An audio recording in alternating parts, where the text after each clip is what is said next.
getting into some of what the president had to say. Again, I thought it was a really good speech. I enjoyed it a lot, even though it was pretty long.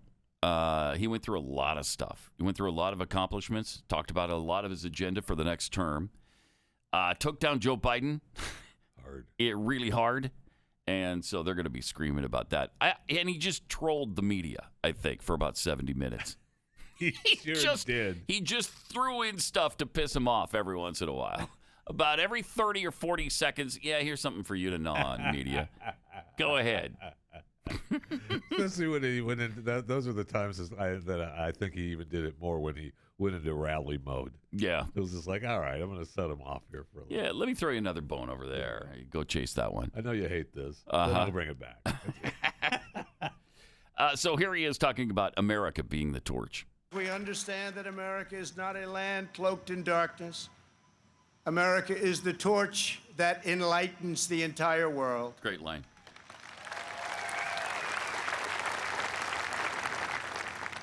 Gathered here at our beautiful and majestic White House, known all over the world as the People's Beautiful House, and The majestic. People's we House. cannot help but marvel at the miracle Pause it that for a is second. our great. This is just stabbing them with pickle forks right here. Oh, my gosh. Because they're all pissed off that he's using the White House Yes. in this way. And he doesn't care at all. In fact, way. he loves it. Yes. He loves it so much that he calls attention to it. And by the way, did you notice I'm right in front of the White House where you don't want me to be? Kiss my... It's right there. And I brought my multiplying flags. all Those right. flags just kept Oh multiplying. my gosh. How many? There had to be Oh, a 1,000 they flags just behind kept him. Multiplying. All right, let's see this. Marvel at the miracle that is our great American story.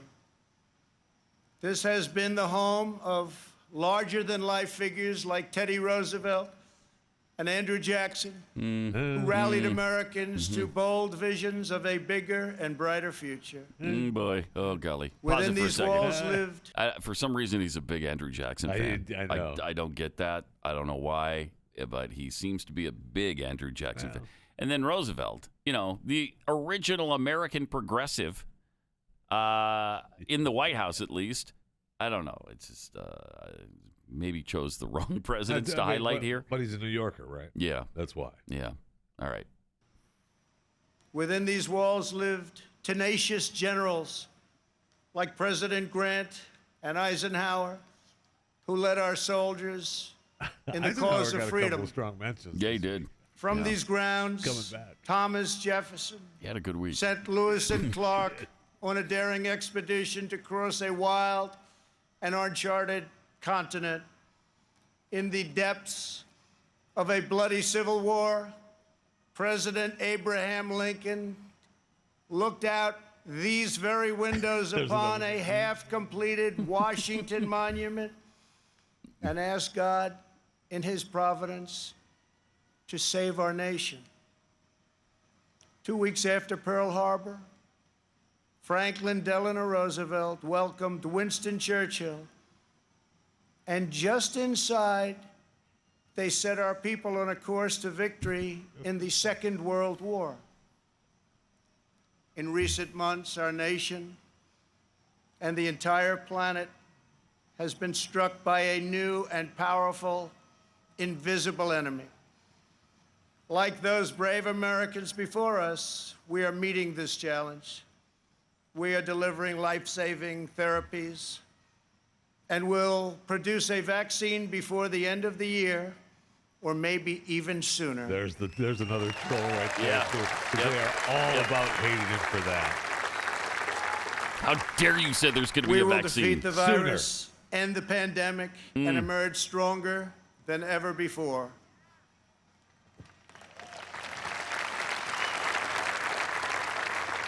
What united generations past was an unshakable confidence in America's destiny and an unbreakable faith in the American people. They knew that our country is blessed by God and has a special purpose in this world. It is that conviction that inspired the formation of our union, our westward expansion, the abolition of slavery, the passage of civil rights, the space program, and the overthrow of fascism, tyranny, and communism. This towering American spirit has prevailed over every challenge and lifted us to the summit of human endeavor. And yet, despite all of our greatness as a nation, everything we have achieved is now in danger. This is the most important election in the history of our country. You got that right. He said that multiple times during the speech, too. And he's right. It is the most important. I think both sides agree on that one. It's either the turning point where we go to socialism, making it the most important to them, or it's the turning point where we continue down the capitalist road. It is the most important election in the history of our country. No doubt about that. And I think he drove that home pretty solidly last night. And drew the contrast between him and Biden and all the Democratic Party and the squad and the people who really run the party from the far, far left. And he really accentuated that point, I think. So you've got a clear choice.